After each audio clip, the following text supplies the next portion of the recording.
So, good morning, everyone, and welcome to American Scouser's morning coffee or tea with American Scouser.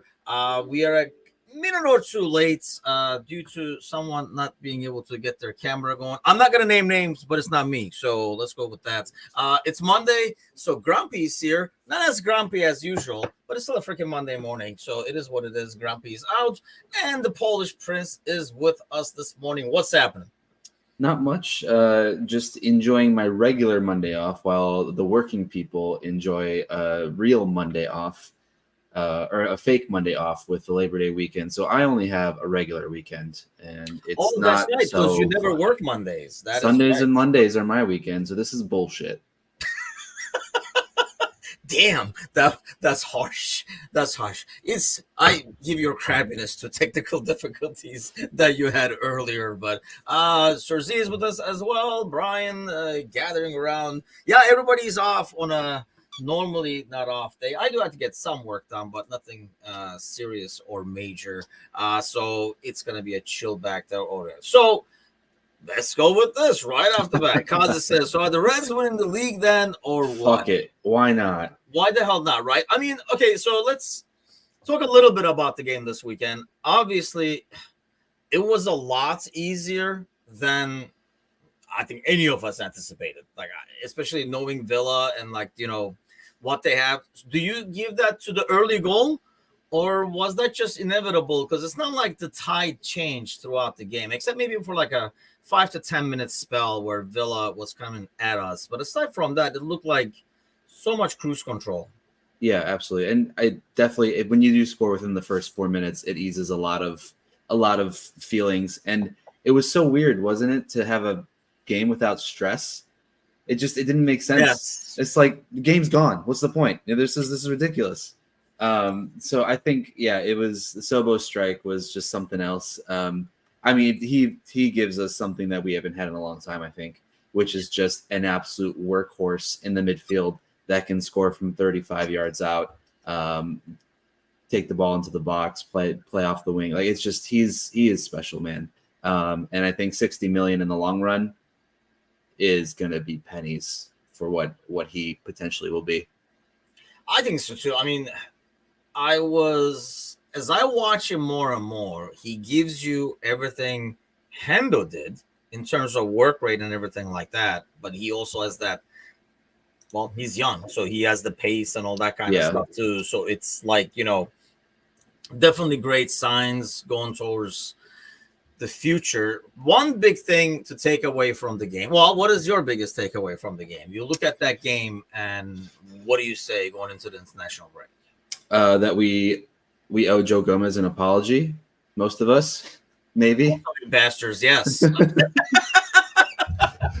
We haven't conceded while Gomez has been on the pitch all season, guys. So, you know, we definitely we owe it to the lad to say sorry. But I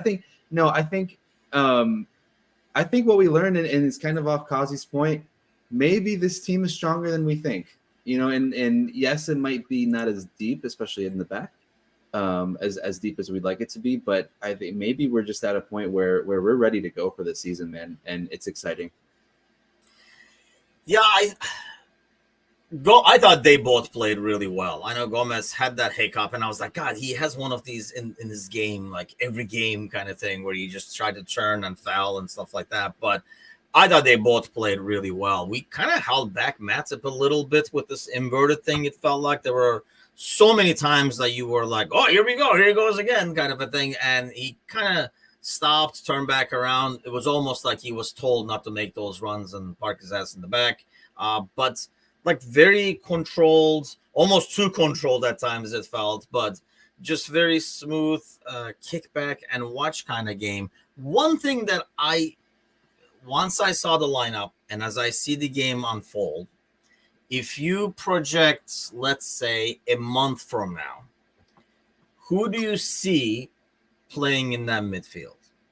Ooh, that's a good question. Because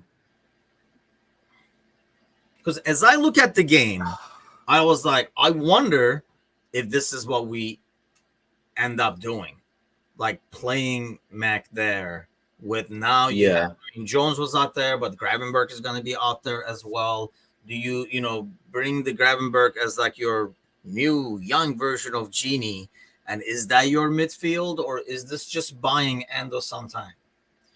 I think ultimately Endo will be used for more cup competitions and Europa.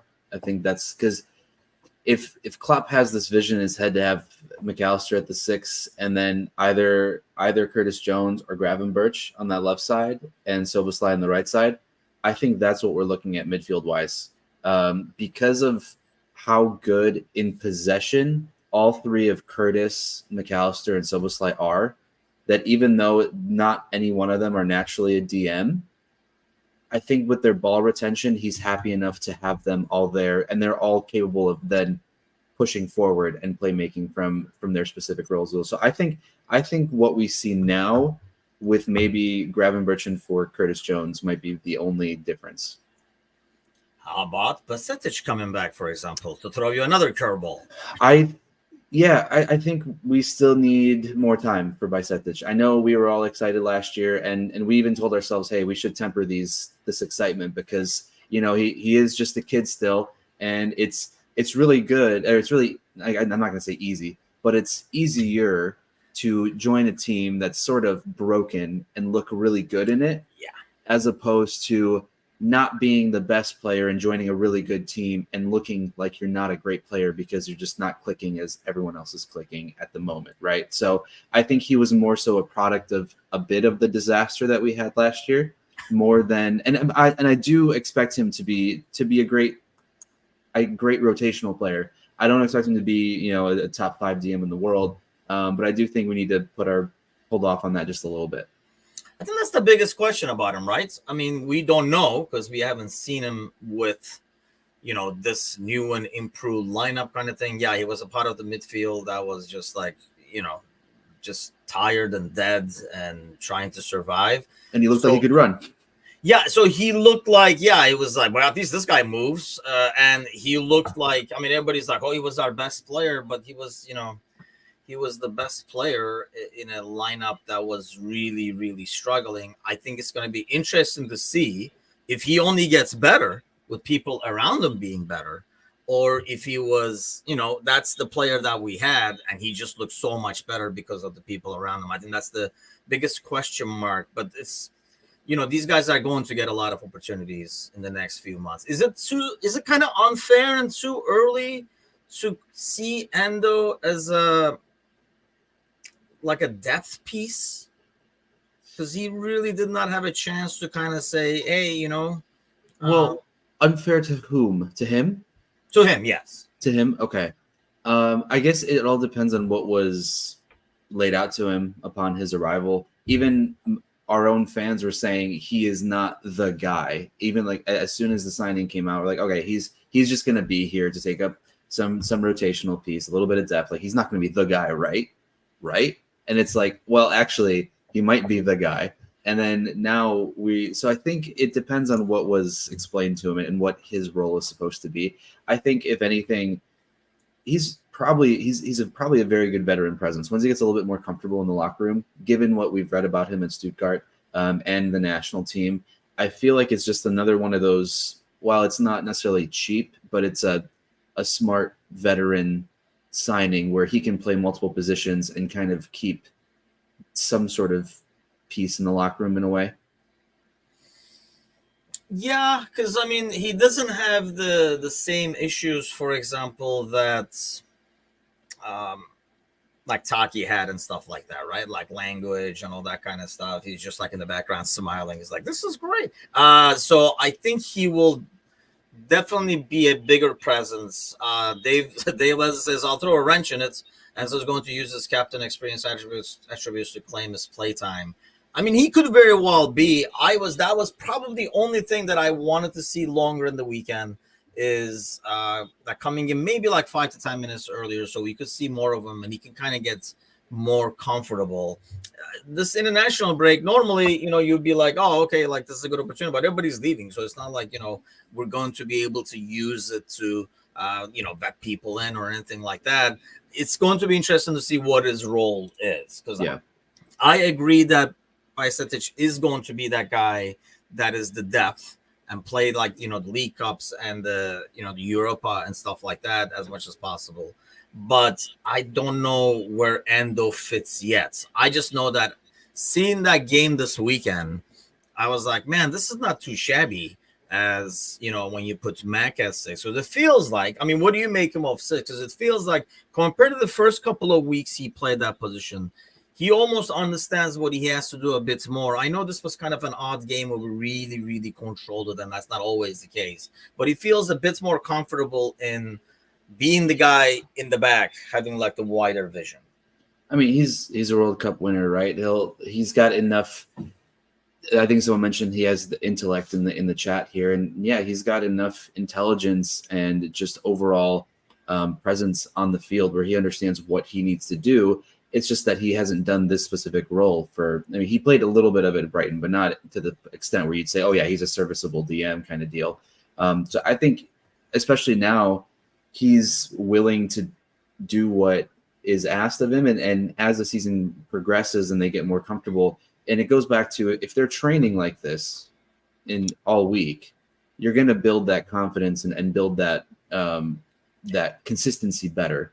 So I think it just maybe took a little bit of extra time, because this midfield itself wasn't even working in preseason, because there really wasn't a lot of opportunity to get that in because Curtis was away at the Euros. And so he wasn't there. And then he was hurt when he came back. So you didn't have time to have Curtis, Sobo, and McAllister have that time together. So I think all of that plus training is most likely the best factor for that. What did you make of Curtis's game yesterday? I think he was fine. I mean, it's just it was like a 6.5 out of 10, like Curtis performance. And nothing, there was maybe one moment where I feel like he got a little too cutesy on the ball in the second half. I think it was like on the left side of the pitch. But other than that, I feel like he did exactly what you want him to do, is just retain possession well and make the right, simple, easy pass. Don't overthink it. And that's exactly what he did. I think Kazi pointed out he had like a 92% pass percentage completion. And he's one of the best in the squad as far as pass completion. So that's if he just does that and then is able to track back every once in a while, is kind of what you expect him to do. Yeah, it looks like he's willing to do what Klopp calls the dirty work. That's what he was talking about, Szoboszlai. But I think it's the same way with Jones. I think he's willing to work off the ball just as hard. And he did a lot yesterday. I mean, if we were able to control that game and win the ball right back and like kind of recycle again and like play it slowly and control the pace and everything like that, that's a huge part of it, is like hunting the ball right away, going at it. Dom says, the great thing is the 5 sub rule, meaning it's easier to keep the squad players happy. We will have different lineups for games against City, Arsenal than we will for the smaller teams like Luton, Burnley, and United. It's funny you mentioned United and people squad players happy in the same sentence, actually, because we will definitely get to that headline with the whole Sancho drama there. Well, I was going to get there. We'll jump to the overall Premier League and talk about it there. Let's finish our boys first. Watching that game now, when the next fixture comes up, Wolves away, correct? Yeah. Are you like, if this is the lineup again, especially for the back four, we don't know what's going to happen with Trent's hamstring? Can be 1 week, hamstring can be 4 weeks, depends on if it's just strained or pulled or whatever it is. How confident are you if Trent is there with this back four? Like, were you like, did you leave this game saying like, man, this is just as good? No. No. I mean, damn, I had that set up really good. I thought you were going to be like, well, yeah. If I told you before the season started that our first clean sheet would come from a Gomez and Matip center back pairing, you would tell me that I was crazy and that I should get off FIFA most likely. So no, I'm not comfortable with that. But I guess they saw that if it needed to be done, they can make it work. I think Villa just yesterday just also wasn't as good as they've been capable of being the last 6-8 months, because Villa's form over the second half of the season last year and up until yesterday, pretty much, they've been, I think, third overall as far as points wise goes, because Emery has had them in great form. I think they just the early goal shook them. And I think that really helped calm the nerves for Gomez and Matip too. Because I feel like if that game goes 20, 25, 30 minutes without a goal, we start seeing that back line react a little differently. I think that the early goal gave them more confidence. And I think Gomez and Matip playing confidently is nice to have. You can't survive off of it for a whole year, but against teams like Villa, teams against like, let's say West Ham, Fulham, maybe those middle of the table, possibly challenging for like Conference League clubs, they're serviceable enough where in a pinch you can make it happen, then I'm okay with that. Because it still does give opportunities for Konate and Van Dijk to take a rest if they need it, or if they're injured.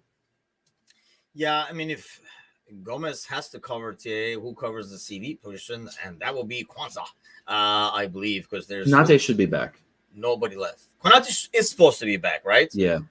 When people say she should be back, until he's like, he's still coming back, looking cool. I don't want to hear those. So until he's ready to go, that will be interesting. But let me ask you this: so, do you think?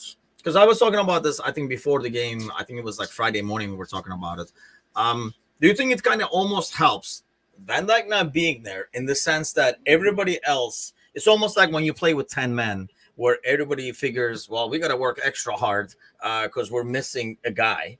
So do you think like Van Dijk not being there almost kept the focus defensively a bit more alert for a guy like Matip, for a guy like Gomez? Because Gomez is like, oh, shit, it's Matip next to me. And Matip is like, oh, shit, it's Gomez next to me. Yeah, they can't bail out each other, right? They're like, I have to bail out him, so I have to be in control. I have to understand what's going on.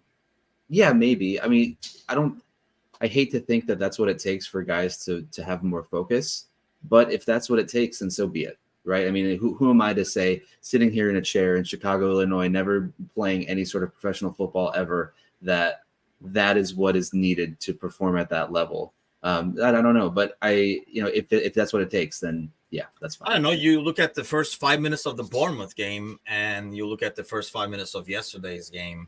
There's definitely a different like attitude in how we approach the game. Do you think that's because of the Bournemouth game, or do you think that's because of the Newcastle game, running that high and saying, hey, if we sort out our shits, we're actually pretty darn good? I think it's a little bit of both, but I also think with how we started yesterday, and Nunez causes a different problem for defenses as opposed to when we have Gakpo in there.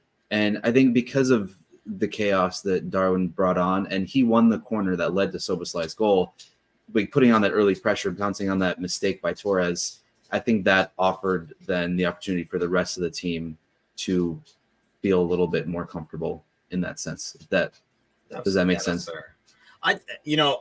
Shameless plug for the Wednesday night, by the way, Wednesday night, 8:00 Central, where we have the Premier League panel show. We'll have Shay, hopefully, again. I know we were talking about it with him. He represents Villa on the show. It's our panel show where we had Arsenal and Villa last week. Hoping to have Arsenal, Villa, and Fulham again this week. But we were talking about actually Pau Torres, because he came in to the last game off the bench and he looked off pace. And again, here's another thing. Like, we controlled the game and Nunez caused havoc on them, but they did have their backup center backs playing, especially once they had the injury as well. But looked like Pau Torres is not up to pace of the Premier League yet, and that's going to be like a transition period. But now, I don't know how serious the other injury is, but they could be in trouble, especially happening the day after the deadline, where now they have no center backs, kind of a thing. I mean, that kind of helps. Nunez was a risky decision, I thought. When we were talking about it, does Nunez not start on Friday? I think you could make a case for each. You could say, hey, ride the momentum, play the hot guy, and have him keep going. But you could also say, which is what was my thought, was it was a very risky, because if you throw Nunez out there for starting 11 and he has a stinker, he goes back 4 or 5 weeks and you almost like erase anything he gained out of the Newcastle game. I mean, clearly the risk paid off. Do you think now he is the penciled-in starter, or does it matter who we play? Against Wolves, does Nunez start up top? Oh, that's a good question. I'll go with yes for Wolves, but I think it's very dependent for who we play against. I don't think we see Nunez start against City against Arsenal, against Spurs. I think those three, maybe against Brighton. I think like those are the teams I consider right now that are worth challenging and competing for the top 4 spots. So I don't think Nunez starts those games, only because I think what Gakpo allows you to do in possession and his hold-up play is more valuable than what Nunez brings behind the defense for against those teams specifically. Yeah, I hear you there. I just like how Nunez scares people. Like, Oh, he you does. don't get that He's from crazy. anybody else. Some of those long balls, and he is not afraid to chase those balls. I think that's probably the characteristic I like the best. But, some randomly kicked forwards long pass that is way off. Once it bounces, the center back is in trouble because he's coming at you full speed. And been there, done that. When a guy like that is coming at full speed, it affects your game. It affects what you're going to do. And I think that carries on. Like, if you have that moment where you're like, oh, shit, that kind of carries on. You're not as comfortable playing that position now. So the next situation that comes up, that kind of builds up in a center back. So that's what he brings to the table. But, yes, he does kind of lack that interplay. And he did miss some. I mean, you would argue that your best Polish right back of all time, the Polish Cafu's finish over there helped. But you would argue that, he should probably finish that off. The other post I thought was a great shot. That is a really tough angle, and that's a great shot to hit the post there. But then he had that Mo Salah cross that he should probably finish that in. That was a great ball from Mo. Yeah. But overall, when he's walking away from that, he has to be happy that he pretty much had an assist to Cash. And then, he had an assist to Mo. So he has to be satisfied with his start. Yeah, I would agree. And I think if that goal does go in, either one, then I think his confidence is just completely off the charts. But I think right now it's still like, let's say it's like right here instead of right here. Right. So I think it's still fine. So yeah, I'm excited because I feel like we're at a point where it's exciting to talk about all the possible options. And we've mentioned this before on the shows. Like I would much rather 10 out of 10 times have difficult decisions on who to start based on how good everyone's playing versus having to start someone out of necessity because there isn't anyone available. Yeah, I think, obviously it opens the door for a lot of second guessing if things don't go well. Sure. Like, if Nunez comes out as a stinker, it kind of changes everything. But that's why Klopp gets the big bucks. Serzi says, I would start Nunez every game. If Serzi says this, he has to be starting. So I can't wait to have Anand spill his guts on air about Nunez. Yes, uncertainty and unpredictability. I think that's, and he, like, the speeds he has is freaking scary for any defender. But I think more than the speed, there are a lot of fast guys in this Premier League up top, but not all of them are willing to still chase the ball all the freaking way. He plays like almost like a kid at times. And they're not always so big too. I guess he's not a small guy either. I think the only thing I'm worried about is the uncertainty and the unpredictability. Is that our own team also doesn't understand because we have uncertainty and unpredictability of what he's going to do for us as well. One thing I noticed this week, and I've kind of like talked about this in the past, that a huge thing we lost when you had Nunez out there compared to Gakpo was obviously the interplay, but also was the press. It looked like yesterday, almost like Nunez was the trigger, and which kind of helps because he doesn't have to think. He says it's go time. And then he's the one who starts it. And I think that really helped the press overall, maybe as opposed to maybe like Mo being the trigger. And like, in the past, it was mostly Bobby being the trigger. In some situations, it'd be Mane. But it felt like the press was a lot better with him in there when he was the one initiating it because he didn't have to think about, yes, are we there was going no now? reaction necessary. Yeah. Yes. So that could be a huge difference in his value because I think you were losing the press and the interplay, but you were gaining all these characteristics we mentioned. Well, if you shift press to the other side, that interplay might be a bit less of an issue. I give them credit because Villa had scored 15 considered one before our game. Yeah, I mean, they don't travel well, that's for sure. Because I know they got pummeled by Newcastle as well. But that was mostly late goals where the game was pretty much over. I think it was like 2-1, 3, and once it was 3-1, it just kept going all the way. Alan says Gomez and Matip are so much better than Maguire, and I think he means Evans. And yeah, that was pure comedy because we were texting back and forth with my brother on WhatsApp, who's like a United fan. And he was like, "What the hell is this? What is this, Leicester City? What are we doing over here?" When there's like that pairing is what's playing out there. Wasn't even the Leicester City center back pairing that won the league either. You know, it's like, what are you doing? So let's go to the weekend. A ridiculously shady decision in the City game. I watched that against Fulham, and I'm like, maybe I don't know this game anymore. Like I thought I knew this game. Played it all my life, watched it all my life, and it's just like, how is that guy not in the play? Like he's not in the view, but he's there. Like if you dummy and open up your legs, which is almost like what he's doing, because he makes a motion to the ball. It's not like he's just getting away. But City win, even though they did not look good, really. Yeah, and again, they didn't look good, right? This has been a kind of a consistent theme this year for them. And I think I read or I heard that the last time that City won the first 4 games of the year, they finished 3rd in the league. So they're not used to good starts. They're used to amazing finishes. Like second half of the year, it's all City all the time. But they're not used to good first starts. So maybe there's a blessing in disguise that they've got 12 out of 12. And maybe they will finish 3rd this year. But yeah, it kind of brought me back to the United decision last year with Rashford and Fernandes, I think it was, when Rashford was clearly offside, or Fernandes was clearly offside, one of the two, and they were basically running onto the ball, but then let it go. And then it was allowed to go through. That was so, I don't know if it's because the refs deemed it that Leno wouldn't have made it to that post anyway to save it. But I don't know. That's not, the rule isn't, if the player is not capable to get there, it's not offside. So yeah, it's a weird one. Yeah, I mean, Brian says another weekend more officiating controversies. Except for ours. It's like, hey, the rule is, if that is really the rule, change the goddamn rule. I mean, we're the ones who are writing the rules. I just do not understand. I can't wait to hear Alex's take on Wednesday nights because he represents Fulham.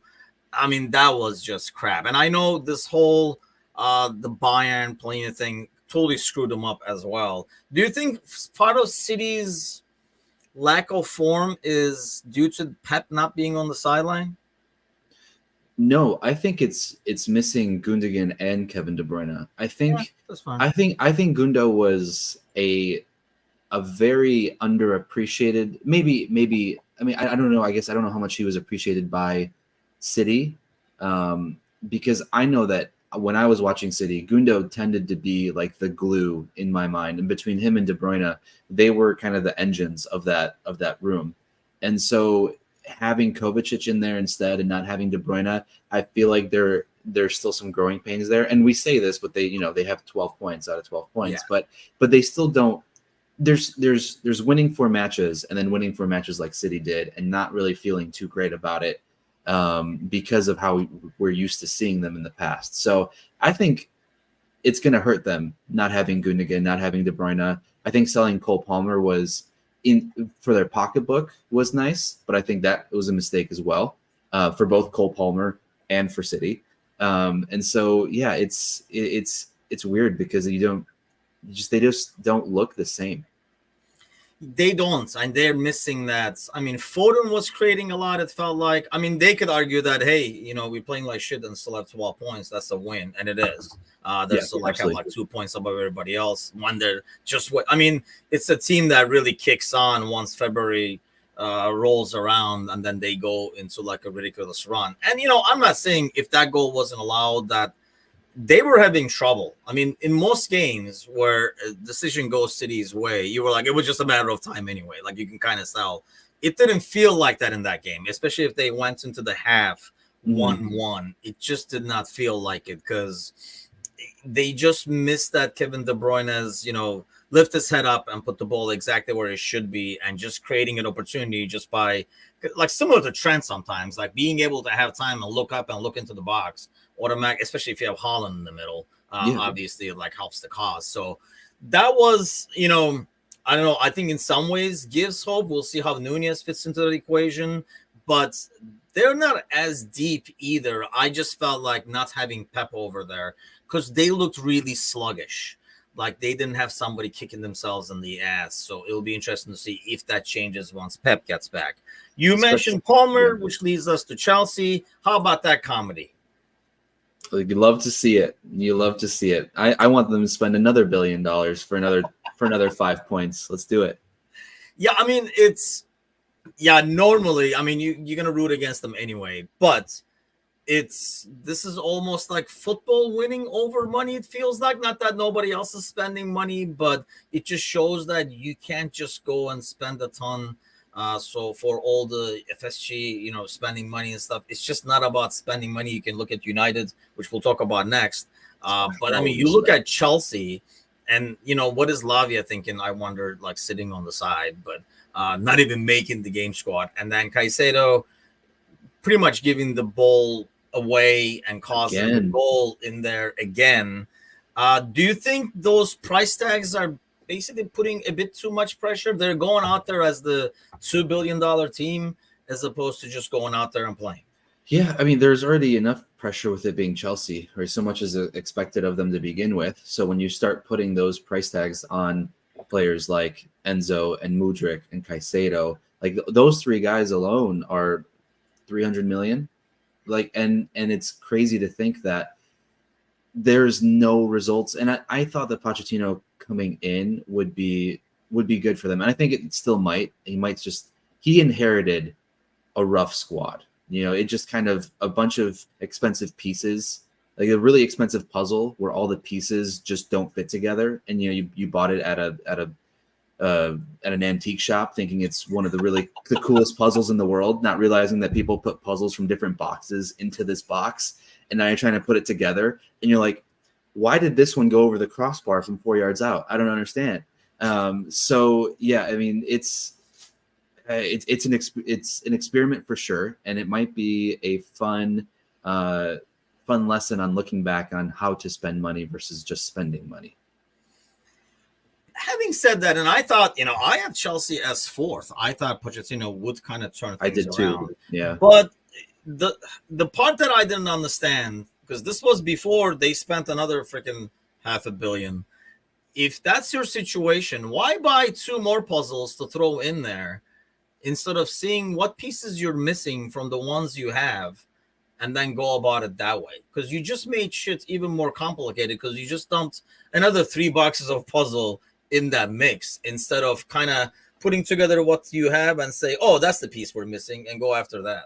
Because the puzzles that are usually made in the USA, aka baseball, you can just buy a bunch of those and put them together because there isn't enough chemistry needed for baseball. And this is just me talking about it because I don't know that much, but I feel like baseball is a lot more individualistic. So having a guy who comes from the baseball background who just is used to spending a lot of money to bring in good players thinks that will equal the same sort of success in a different sport. If you just buy all the best players and spend the most money, you're going to be the best, right? Because what is chemistry? What are tactics? Like, these are things that aren't always needed in baseball specifically. And I hate that I've already said baseball like 5 times on the show. Yeah, so that's way. I need to go on that throw up.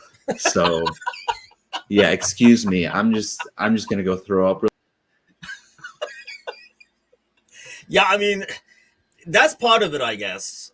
But you would think, I don't know, you bring Pochettino in and you say, well, here are the keys to the car.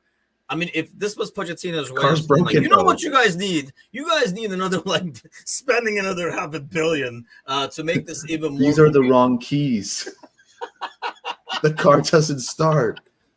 It is ego buying, I think, because when you spend that much money in the same position and over again, it just doesn't make sense. And I know they spent the money on Nkunku, who's out, and that would probably be a difference maker right now, because I think they are missing that piece up top. It's a team that they're probably saying, man, if we had somebody who could finish a couple we're gonna take off because there's that much talent in the squad. But I feel like everybody's doubting each other. I think Dave was mentioning earlier, or maybe it was Brian saying, it's very hard to keep these people happy because you sign it. It's one thing to keep a guy. I mean, we've been talking about Nunez not starting, the price tag and stuff like that. Just imagine having like 6 of these guys in your squad that came with a huge price tag and are not starting, not getting minutes and stuff like that. So it's a lot of drama. I mean, ego buying, but at the same time, the guy coming in, you just boosted his ego by spending 100 on him. So he now thinks he's a sure bet. He should be out there. And I'm sure, somebody like Mudryk, for example, you can see the lack of confidence in some of their players. Hey, I love seeing it, don't get me wrong. But it's just odds that Pochettino went around it that way. I did see a rumor. It's like a screenshot, but there was no source. Don't do this to us. It's too much good news. And then it even said like Michael Edwards, like they're bringing the band back together, kind of a thing. Which, honestly, the current dude is like a Renta sporting director program, so it's possible. Yeah, but I did not see it coming from a reliable source, so cannot confirm or deny. As Klopp would say, nothing to say about that. I have no idea. So let's continue hating on people and really enjoying misery. Probably the game of the week, which I'll be appearing on the Premier League show, so that should be a comedy with Galley filling in for Bickler. So I'm sure we'll talk about this game a lot. But Arsenal United, what did you take away from that? Both teams weren't great, but United was even worse. So I would have preferred it to end in a draw. I think having both of them lose points against each other is always going to be best for the season specifically. But having said that, we have to beat both of them anyway. You can't expect other teams to get your results for you. You have to beat the teams that you have to beat in order to win the league, and that's just how it is. So I think overall it just was a massive display. And speaking of money, a massive display of wasted money. Like you saw the price tag for Antony, the price tag for Kai Havertz, like on both sides, it just was not pretty. And I think maybe United, there could be a fair shout that maybe they deserved a call or two to go their way in that second half, whether it was the Garnacho offside or Højlund being taken down, or maybe Evans being pushed before Rice's shot. But overall, if you have to bring on Maguire and Johnny Evans as sort of your reinforcements to finish off a game, you are not in good shape.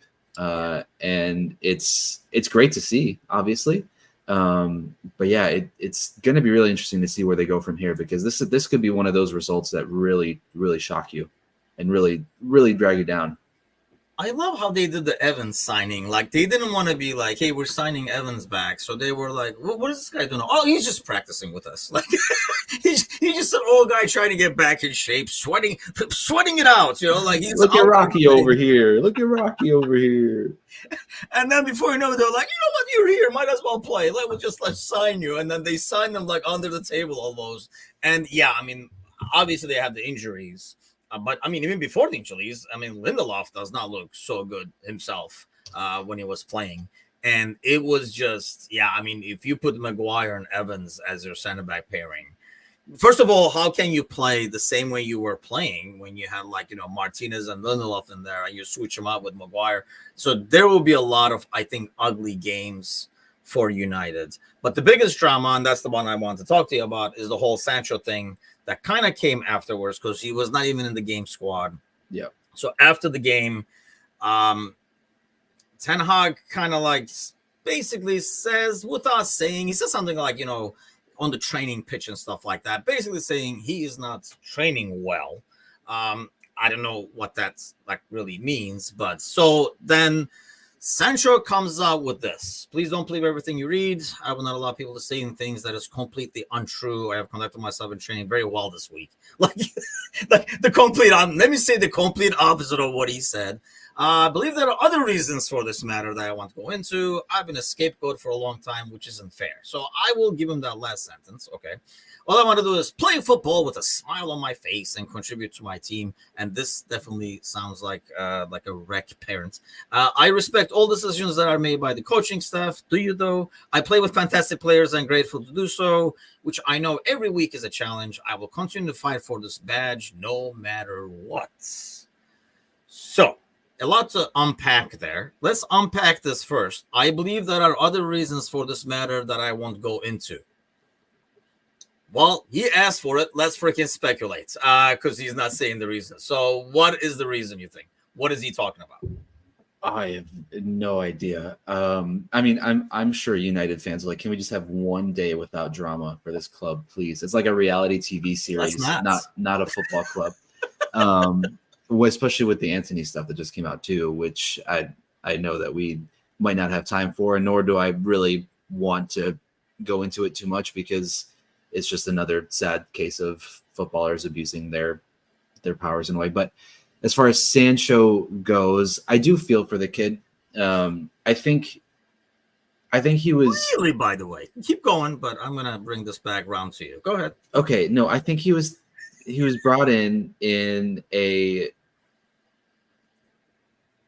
the situation was already in turmoil when he came in.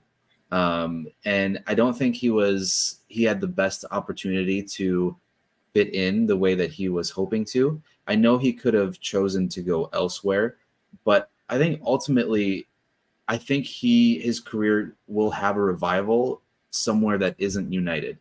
And with a public statement like this, with a club the size of United, it's one of them has to go, either Sancho or Ten Hag.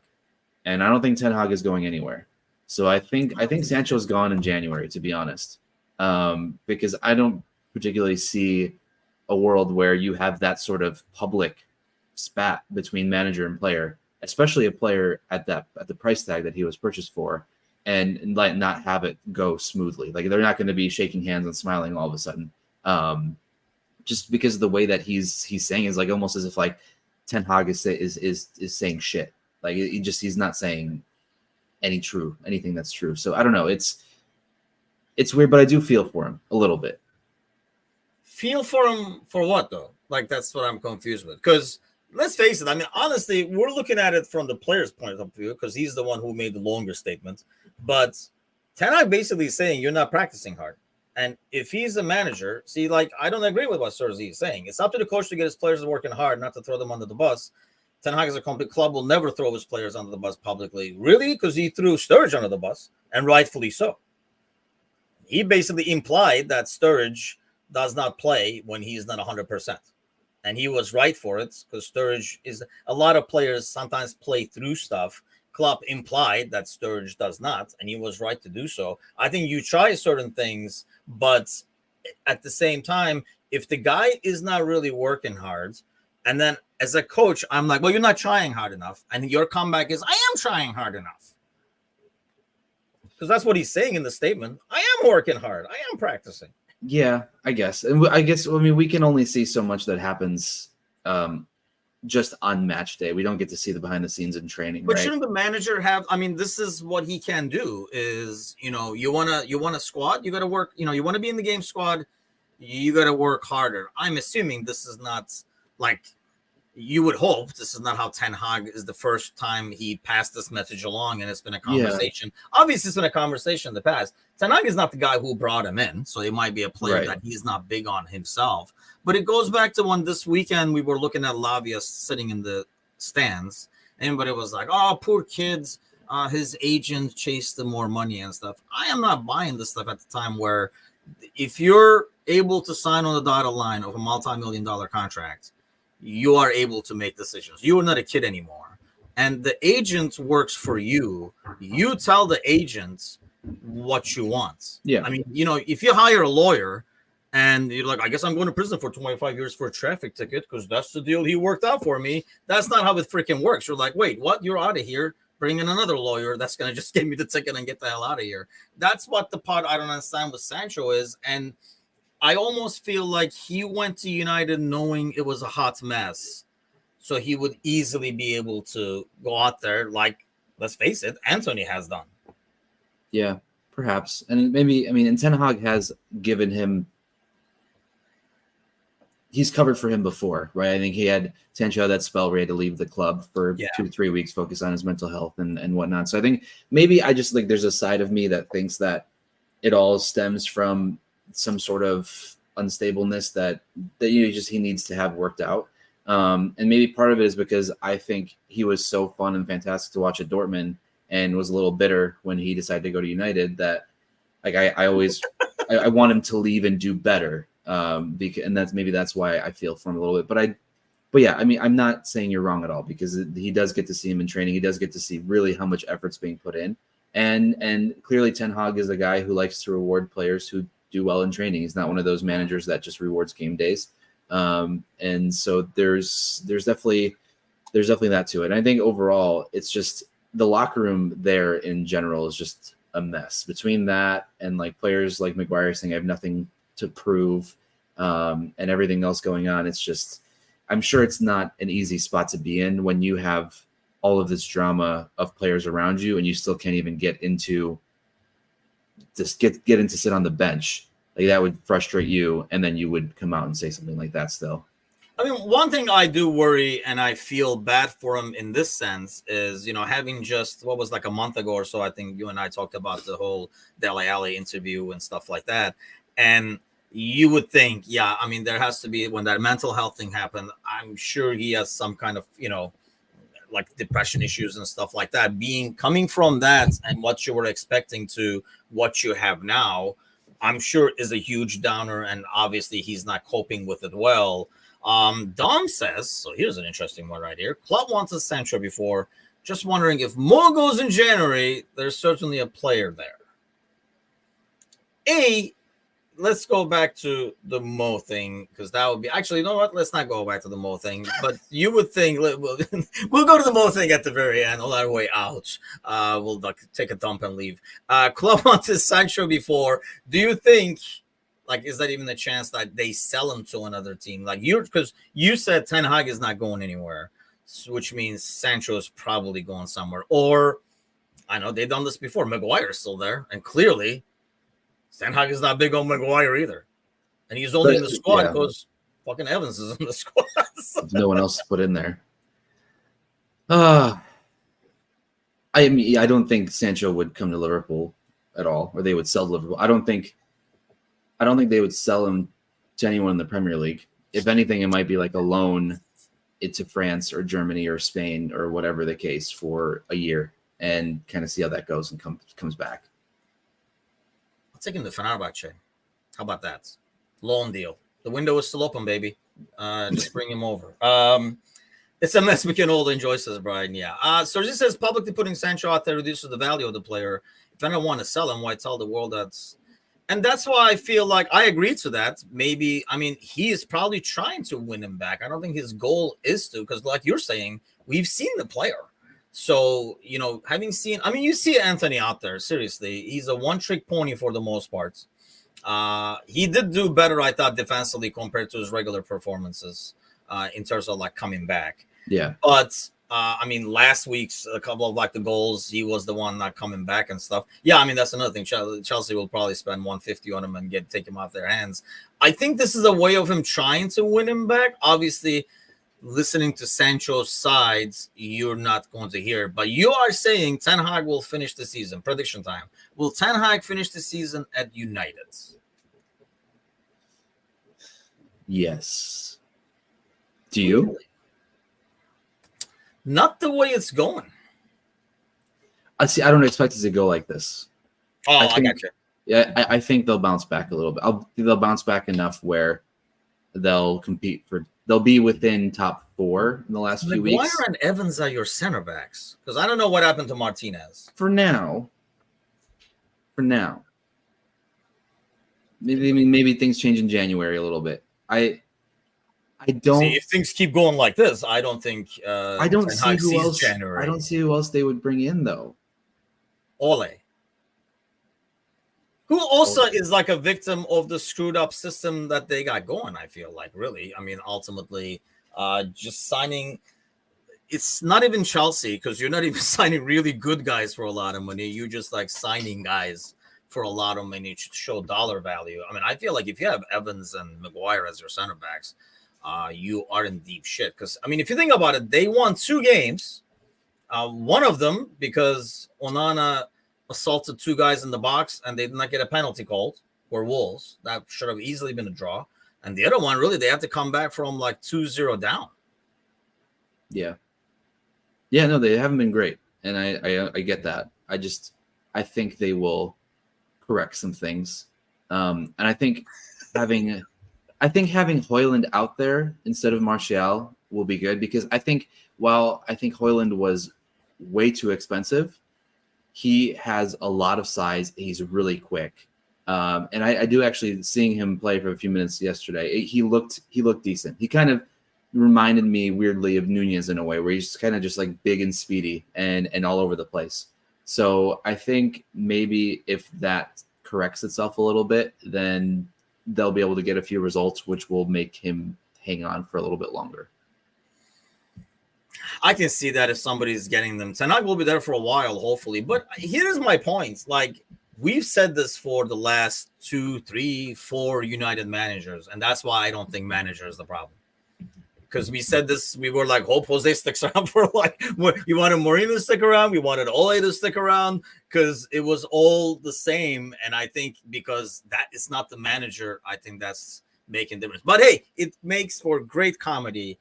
For me, ripping on my brother, when I saw that dude come out, I was like, dude, it looks like you guys got Haaland from Wish.com, and they were like a generic version of Haaland who came out. But yeah, I mean, over Martial, it's probably, he might be more the style that Ten Hag is looking for. But I go back to, if they have Evans and Maguire starting, I don't care if you have actual Haaland himself. Yeah, I don't think it's going to make a difference. Okay, so let's get back to the topic, prediction time. When does it end? They have 3 more days. The Saudis are coming back with another bid or whatever is what I read this morning. But I think it's just almost like, God damn it, the transfer rumors are really drying out. So let's just ride the Saudi wave, is where media is right now. Your prediction on Mo? Do we get more news? And does he leave? I think he stays. I think we win the league. I think he plays Champions League next year, and then he goes. That's my goal. Or we don't win the league, we win Europa, and he still plays Champions League next year. Or we don't win either one, finish top 4, and he still plays Champions League next year. I think as long as we end up in the Champions League for next year, I think he sticks around for at least 1 more year. Yes, I think that's where it's at. I think, we win the league or we win Europa, go to the Champions League. I don't think Mo is there after next summer, because I feel like if the same offer comes next June, we're like done, and we're taking the 150. If 150 is out there, then yeah. Do you think it will be? I mean, you got to figure the Saudi League is going to be trying this for at least a couple of seasons. It's working like a charm for them. In terms of causing the chaos that they want to cause. So unless we suddenly say, okay, stop, you can put a team in the Champions League or something like that, they're going to keep doing this. Do you think he gets lured that way, or do you think they come back with the same offer next summer and they just kind of laying the groundwork for it? I think if they do, he's going to be a year older, and at some point it's going to make just a ton of financial sense to do it. I think technically speaking, financially, it would have made sense to take 175 this summer. It's just the fact that for the team, it wouldn't have worked out because you just wouldn't be able to find that replacement. So I think if you do get offered 150, 175, that's the sort of money that you can't pass up on, even if it is Mo Salah. And then you go out and you buy Saka, and you're good for the next 7 years. You'll be 32 with 1 year left. I agree with Brian. I think at that point you have to take the money. And I think, they're just laying the groundwork for it, ultimately saying, we'll be back for you next summer. And I think everybody will be okay with that at that point. Here's the question though. Do you think the way these last 2-3 games have panned out, that we're 10 out of 12, has any bearing on how the club views the interest in Mo. Whereas if we were United, we take the money and say, you know what, this season is a rebuild season. Either way, go American style and say it's a rebuild season. Or the fact that, you know, we're 10 out of 12. We probably could have been 12 out of 12. You can see the pieces gelling a lot faster than I anticipated. You think that makes a difference on how FSG views it, regardless of when the offer came in? Yeah, because if you see the team performing well and you think of the potential dollar signs that come with the revenue of finishing towards the top of the league, of winning Europa, of qualifying for Champions League, and what the ramifications are for that financially, you can see how you can compare those two and go, okay, yeah, we might have gotten 150 for him, but if we make 90 to 110 finishing where we are, blah, blah, blah, then it's worth it. Whereas if it's a complete disaster and you don't feel like you're going to finish in the top four and not going to win Europa, lose out on all that money, then that 150 starts to become even bigger and it looks even nicer. So yeah, absolutely. I think the start did play a part in the decision making. But I think ultimately, I don't think Mo, I mean, this is all hearsay, I don't think Mo wanted to leave this year regardless. I think he is the type of guy who wants to just finish out essentially what he started. And if he feels like he has something that's not finished here, then give him this one more year and see where we go from there. And at least gives us another year of potentially planning and not in a Fabinho Henderson situation where like, shit, now what? I hope to God we start planning now. You know what I mean? Like, you will need the right winger next year, so it will be no surprise. Kind of like we needed midfielders this summer. It shouldn't have been a surprise. I know we felt like we got the two we needed, and then we sold two and stuff like that. But why is it only one-sided team going for them and not at least two? Can we not create a... Well, the problem is the group that has money over there owns 4 teams. So unless they have split personality, they're not going to make ultimate numbers. And I think the other guys 160, 170, 180. Wait. It's like my own ass. The Spider-Man meme where they're all pointing at each other and it's all the teams just going up higher and higher. And they're like, wait a minute. That would be a dream scenario because I think the other teams don't really have the money to be able to go after a player like Mo. They go get Henderson, and now Genie is there and stuff like that. You know, they have to still get names, but in the budgets, in the bargain area, in the back, in the clearance section, whereas the other guys kind of like shop from the window and go in and say, I want that thing, that shiny thing you guys have on the window there. So would you rather a bigger offer and leave January? Oh, that's a good question. Or less offer and finish the season? It's a great question. You give us 175 to 200 in January,